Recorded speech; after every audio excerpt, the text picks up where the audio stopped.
My brother's bride said you were uninvited at the wedding I paid for and demanded funding. Then I walked out with her old friend and disputed every charge. My name is Mark. I am 32, the older brother, the designated driver, the moving crew, the guy who knows which breaker, controls the kitchen lights because I labeled it.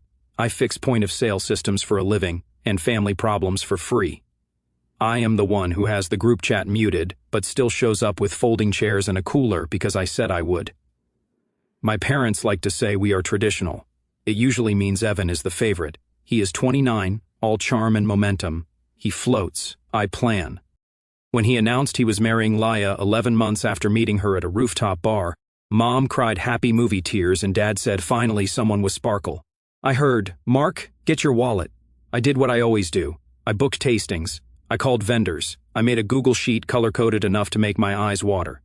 Laya thanked me with the kind of hug that feels like a receipt, tight, warm, and itemized. Later, she called me handsy with details in a way that sounded like praise and warning at the same time. I told myself to be useful and quiet. We had a rehearsal at the venue, a rehab brick warehouse with string lights that make everyone look like a better version of themselves. I carried in garment bags and 2 cases of seltzer, checked on the sound guy, taped down a cable because no one else saw it as a hazard. Leia arrived 40 minutes late in white sneakers and a blazer that did not need to try. She kissed Mom's cheek, air-kissed mine, and breezed past. That night, I ironed my shirt, set out my shoes, and put my phone on Do Not Disturb because I wanted 8 solid hours before the storm. I slept badly anyway. Too many people had access to my time in their heads.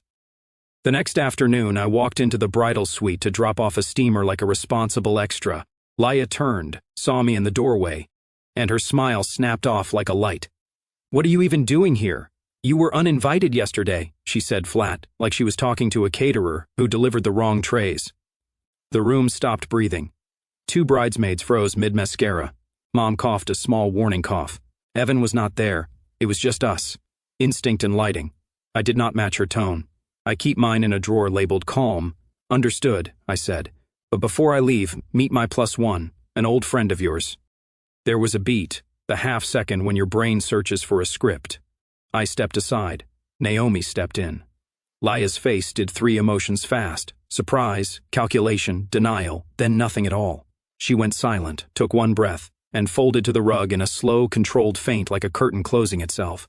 Someone gasped. Someone said her name twice. Someone dabbed her forehead with a cold can of seltzer. I did not move. Naomi did not either. We had been expected, just not wanted. "Mark," Mom hissed, eyebrow arched like a hook. "What is this history?" I said, face to face. I set the steamer by the mirror, nodded to Naomi, and stepped out. I did not run. I did not look back. The hall smelled like eucalyptus and hairspray. The string lights hummed. Outside, I checked my tie, took a photo of the sky like an idiot, and walked toward the lot. No raised voices yet, no calls, just the feeling I get when a pipe I have been warning about finally bursts. I did not say a single word about money. I did not mention contracts. I did not touch my phone. I let the first domino fall by itself. If you want to understand why I brought Naomi to a room that did not want her, you have to know the months that stacked up to that door and the years that trained me to hold it open. Evan was born charming. He could knock over a glass at dinner and make Grandma laugh about it. I was born practical. I would mop it up. We both got praised, but his applause echoed longer.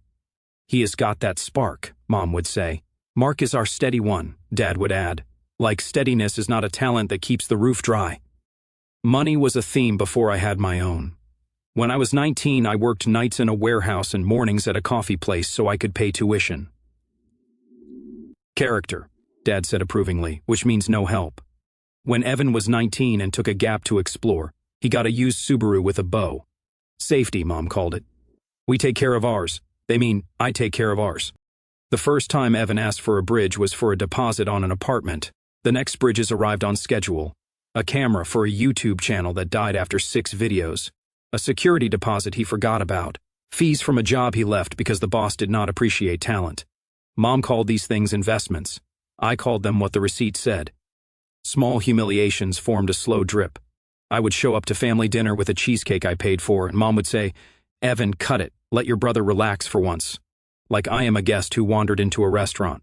Evan got the big bedroom when we had to move Grandma in for a few months. Because he needs space to create. My toolbox lived in the hall. When I got a promotion, Mom texted, so proud. Can you take Friday off to help Leia with the seating chart? When Evan met Leia, our family learned a new word, vision. She knows how to fill rooms with it. She talks with her hands and wears clothes that look simple until you see the label. She is quick with gratitude and quicker with one tiny favor. The first month I knew her, I fixed her Wi-Fi, assembled 3 chairs, and took an Uber to rescue her from a weird Lyft driver because Evan was in a meeting. She paid me back with a latte and a kiss on the cheek that left no mark, but got remembered later. The engagement was a reel. Evan rented a small boat. Leia cried photogenically. Mom posted, 2 souls, 1 story. Dad wrote, proud father. I turned their 1 story into shared docs and calendar invites. At the first tasting, the caterer slid a folder toward me, not Evan. I did not tell her to do that. It is just something that happens when you carry yourself like the person who reads the fine print. Leia took the folder, handed it back. Mark loves that stuff, she said. He is our spreadsheet. I sent the first deposits because the venue needed 1 payer, $3,500 to reserve the room. We will reimburse, Mom said. $1,200 for a band that plays 90s covers with sincere faces. We will settle up next week, Dad said. $750 for chairs that look like you cannot sit in them without thinking about your posture. Just carry it for now, Leia said. Our points card is maxed from life stuff. They for now became a recurring character. After the 4th for now, I started a tab in my sheet labeled family, wedding, dates, amounts. A column for return that stayed stubbornly blank. I kept it like a weather log because I am done arguing about rain with people who only go outside when the sun cooperates. Little things escalated. We are doing an adults-only ceremony, Leia said. I scoffed. Except for Evan's godson, obviously. I asked where I would be sitting with work friends. She said, you will love them. I had met them once. They called me Mike for an hour. When I asked about a +1, Leia smiled. You do not do +1s, she said. It is so not you. I kept my mouth shut because Evan's happiness looked fragile enough to bruise. Naomi entered like a footnote that became the book. She direct messaged me at 1:13 a.m., 2 months before the wedding. We had met once at a housewarming. She was Leia's old roommate, the one who moved out because she did not vibe with the neighborhood. Her message was simple. Call me about Leia. It matters. People say, call me about someone, and it is usually gossip. This felt heavier. We met at a diner near the river on a Tuesday. Naomi wore a hoodie and no makeup and looked like someone who slept with the light on for a month. She slid a folder across the linoleum like I was a bank. Leia owes me $12,800, she said, not counting the utilities she never paid when we lived together. She had receipts, screenshots, a small claims docket number that made my stomach drop. And she did not just hurt me, she hurt people, vendors, a photographer, a florist. She books, she cancels, she disappears. She names someone else as the payer. Naomi's eyes were tired. You are always listed as the contact now. That is why I found you. Why tell me? I asked. Because you look like the guy who pays, she said. You look like the one they will call when everything collapses. I called Leia because fairness is a reflex I have not broken. Naomi says? Naomi is jealous, she said, quick like a tennis return. She wants Evan back. Evan? I asked, because that was not in my deck. I mean, Leia breathed. She has a thing for him. It is weird. Please do not feed it. I did not tell Evan. I did not know how to drop a grenade without becoming the one who pulled the pin. I did start asking for contracts that said who the payer was. Leia called me intense and told Mom I was making everyone feel poor. Mom called to say, loosen up. It is a wedding, not a tax audit. The week before the date, 2 vendors emailed me invoices I had not seen. Final balance due tomorrow. The amounts were not small. The venue sent a cheerful reminder, we will run the saved card. The saved card was mine. I called Leia. Why is my card saved? Convenience, she said. You are so good at logistics. Remove it, I said. She hesitated. Do not be selfish, Mark. I laughed, which surprised both of us. Selfish is asking my card to close your ceremony. She hung up. Mom called within 5 minutes. Do not be vindictive, she said. This is your brother's day. It is also my limit, I said.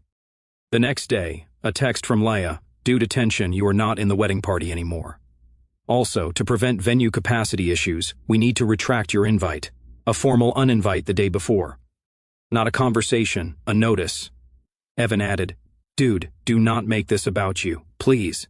The dude did more damage than the rest. I did not sleep. I replayed Naomi's folder in my head. Dates, cash apps, borrowed just till Friday, unpaid balances. I saw my sheet, deposits, due, returned, blank.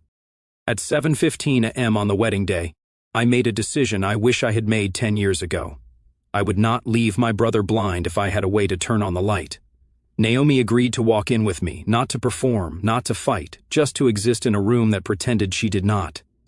If she lies to your face after seeing me, Naomi said, you at least know what game you are playing. That is how we got to the bridal suite doorway, the uninvite, the introduction, the feint. I still had not mentioned money to anyone. I still had not touched the numbers. I held all of that behind my teeth because I wanted the truth to land on its own feet and walk around where everyone could see it. I walked into the parking lot with the kind of calm that only shows up after you have tried everything else. The sky was aggressively blue.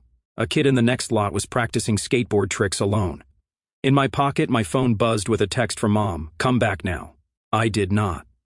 15 minutes later, Evan found me by the hydrangeas. He looked like a magazine groom and a boy who had lost 3 years of sleep at once. "What did you do?" he said. "No hello. No, hey man, just straight to the damage." "I brought Naomi," I said. "Why?"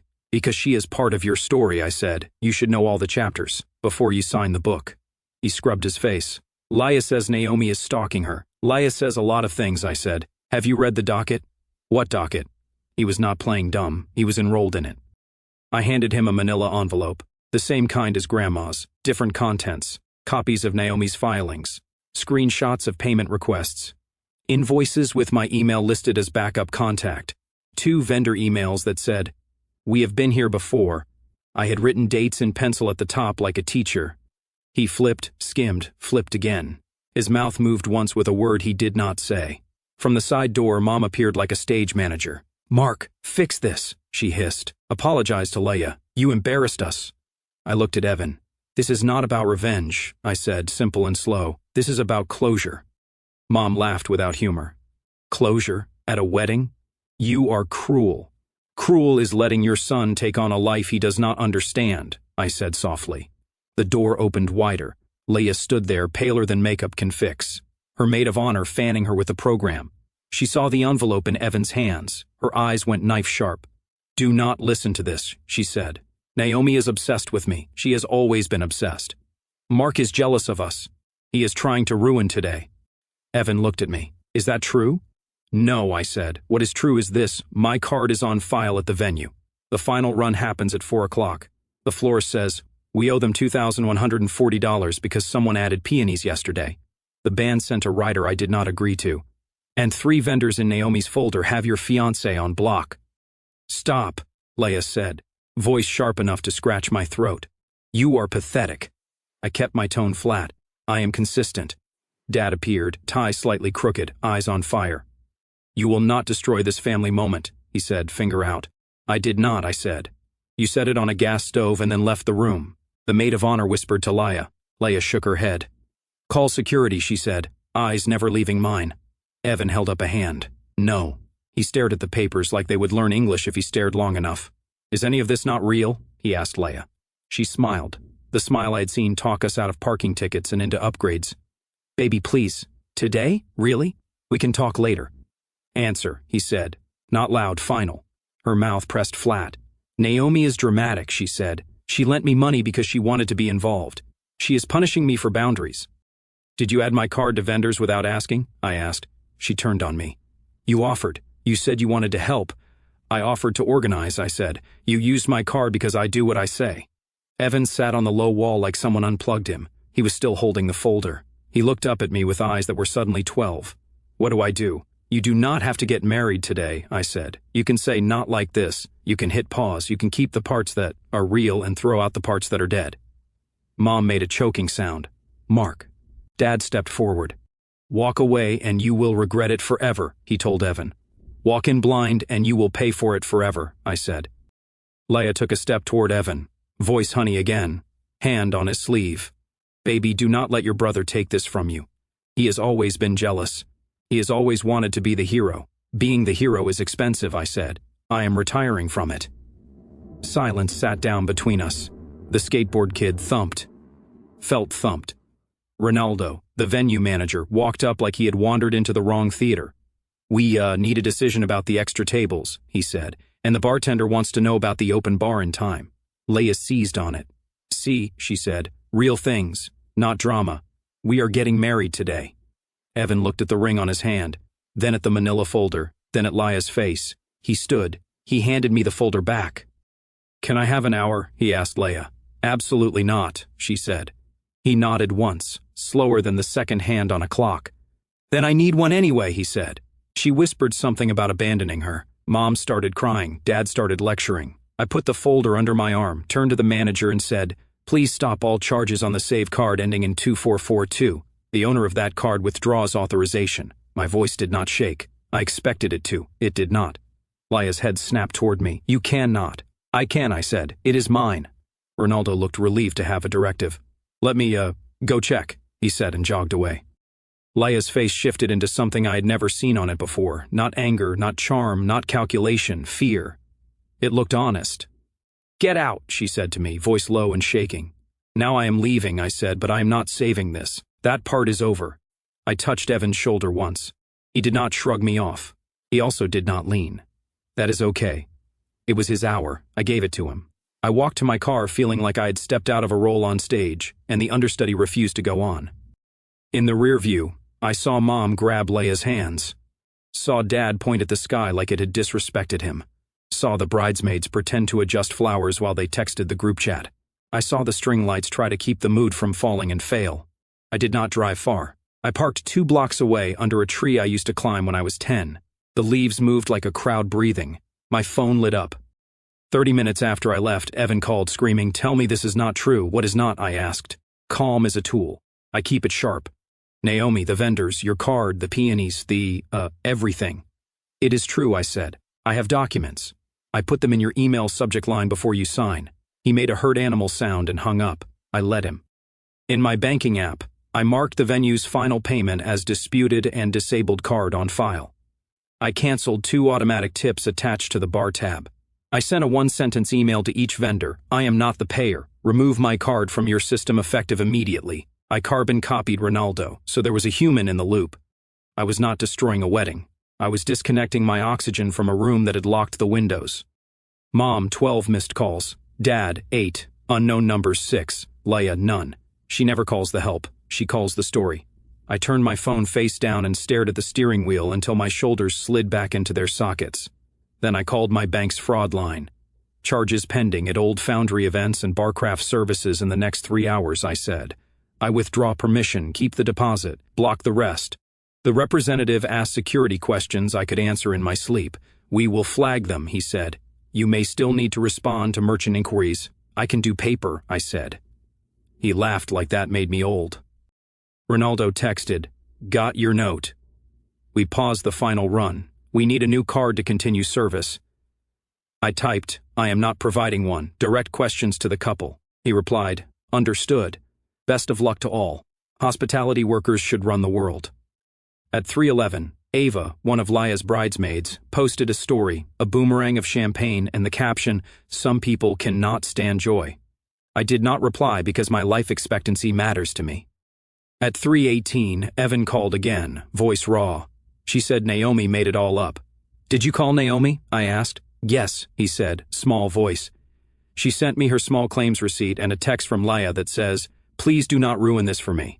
I did not say, I told you so. He is my brother, not a debate club opponent.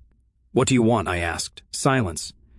Then I do not know. You can say not today, I said. People will be mad. Some will be relieved. You will still wake up tomorrow and you will still be you. Dad texted a wall. You sabotaged your brother. You embarrassed your mother. You owe us $1. I stopped reading. I blocked him for 12 hours because I deserved 12 hours. By 4 o'clock, the parking lot had turned into a staging ground. People in dresses walked in circles. The florist rolled the cart back to her van, face blank. The band smoked by the dumpster. The sky leaned toward late. At 4:21, Evan texted, we are postponing, 1 word later, indefinitely. I put my head back against the seat and stared at the tree until it stopped being a metaphor and went back to being a tree. 5 minutes later, Leia sent her first and last message to me. You will pay for this. I did not answer. Consequences are not invoices I accept by text. At home, I hung my shirt on a chair, washed my face, and called Naomi. You okay? I asked. She said yes and no and then yes again. Thank you. I said thank you back. Not a neat bow, just two people who did a hard thing and were tired. That night, Evan showed up at my door with a duffel and eyes like he had stared at a projector too long. He did not say anything for 2 minutes, then I am sorry. Then I hate you. Then thank you. I made tea because I did not know what else to do with my hands. He slept on my couch. He woke at 2:37 and 4:12 and 5:06. I did not try to fix his breathing. I am learning. In the morning, we ate toast. He looked at my spreadsheet, printed and taped inside a manila folder on the counter, the one labeled family wedding. You kept track, he said, not a question. I have to, I said. Otherwise it becomes story versus story. He nodded like the idea had weight. I want to pay you back, he said. Start by not adding my card to your life, I said. It came out harsher than I meant. He nodded anyway. Okay. Weeks passed. The noise dropped. People get tired when a story stops spinning. Leia posted a statement that sounded like a press release for a company that makes scented candles, choosing to delay until we can celebrate with full hearts. She blocked Naomi. She never tried to apologize to me. That is fine. I am not a gate she needs to get through anymore. Mom cycled through 3 settings: rage, silence, nostalgia. Dad tried a parable about brothers in a field that made no sense and ended with a request for me to be bigger. I said, I already am bigger than the role you wrote for me. Then I blocked him for another 12 hours. 12 hours is my tithe to sanity. Evan found a therapist who specializes in detangling.